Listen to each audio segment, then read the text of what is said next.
The Zodiac Killer. The Zodiac Killer is the nickname given to an unidentified serial killer who operated in Northern California during the late 1960s and early 1970s. The case remains one of the most famous unsolved mysteries in the history of American crime. The Zodiac Killer was known for a series of murders and taunting letters sent to local newspapers, which added to the mystique and fear surrounding the case. The first confirmed attack attributed to the Zodiac Killer occurred on December 20th, 1968, when he shot and killed two high school students, David Faraday and Betty Lou Jensen, in a remote area near Vallejo, California. The killer approached their parked car, fired multiple shots, and then fled the scene. The following summer, on July 4th, 1969, the Zodiac Killer struck again. He approached another young couple, Brian Hartnell and Cecilia Shepard, who were relaxing near Lake Berryessa. The killer, wearing a hooded costume and a symbol on his chest, claimed to be an escaped convict and tied them up. He then proceeded to stab both victims repeatedly. Before leaving the scene, he drew a distinctive symbol resembling a crosshair with a circle around it on Hartnell's car door and wrote a message on Hartnell's car door in which he referred to himself as the Zodiac. The Zodiac Killer's most infamous crimes occurred later in 1969. On August 1st, 1969, he sent a series of cryptic ciphers to 3 different newspapers in the San Francisco Bay Area, along with a letter in which he claimed responsibility for the murders and taunted the police for not catching him. The ciphers, which became known as the Zodiac ciphers, were intended to be decoded, and the killer challenged readers to do so.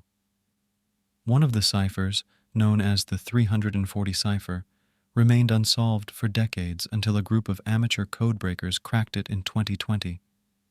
The message did not provide any significant clues about the killer's identity.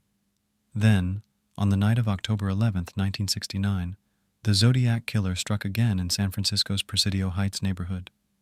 He approached a young couple, Brian Hartnell and Paul Stein, and demanded money. After robbing them, he shot Stein in the head and left the scene. This would be the last confirmed murder directly attributed to the Zodiac Killer. Over the years that followed, the Zodiac Killer continued to send taunting letters and cryptograms to newspapers, sometimes claiming additional victims. His letters contained detailed information about the crimes that only the killer would know, adding to the fear and frustration of law enforcement. Despite numerous investigations and suspects, the identity of the Zodiac Killer remains unknown to this day. The case has generated countless theories and speculations, but the killer has never been apprehended or identified definitively. The Zodiac Killer's ability to elude capture and his taunting correspondence with the media have made him a notorious figure in the annals of American crime, leaving a chilling legacy that continues to captivate and terrify the public. The Zodiac Killer's letters are a significant aspect of the case and played a crucial role in the notoriety and mystery surrounding the unsolved crimes. The killer sent a series of letters to various newspapers in the San Francisco Bay Area, and these letters contained cryptic messages, taunts, and threats. Here are some key points about the Zodiac Killer's letters. The first confirmed letter from the Zodiac Killer was sent to the Vallejo Times-Herald newspaper in July 1969. In this letter, the killer included a cryptogram with a challenge for readers to solve. He also claimed responsibility for the murders of David Faraday and Betty Lou Jensen, which had occurred in December 1968. The Zodiac Killer frequently used a distinctive symbol in his letters.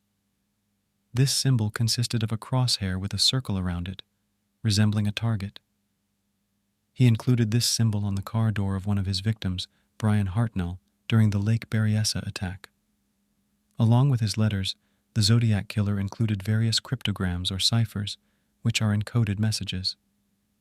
He claimed that the solutions to these ciphers would reveal his identity. The most famous of these ciphers was the 340 cipher, which remained unsolved for decades until amateur codebreakers cracked it in 2020. However, the message did not provide any concrete information about the killer's identity. In his letters, the Zodiac Killer frequently taunted law enforcement and the public. He claimed to enjoy killing people and threatened to continue his murder spree. He also demanded that his letters be published on the front pages of newspapers, threatening to kill more people if they were not. The killer sometimes included details about the crimes that only the perpetrator would know. This was done to establish his credibility as the person responsible for the murders. However, the letters did not always contain information that could be used to solve the case. Over the years, the Zodiac killer sent several more letters, each with its own cryptic elements and claims of additional victims. Some of these letters were addressed to specific individuals, including famous television personalities, and they contained more threats and bizarre statements. The Zodiac killer's letters have continued to captivate the public and amateur sleuths over the years. The case has inspired countless individuals to try to decode the remaining unsolved ciphers and uncover the killer's identity. Some letters remain uncracked, and they are the subject of ongoing efforts to decipher their meaning.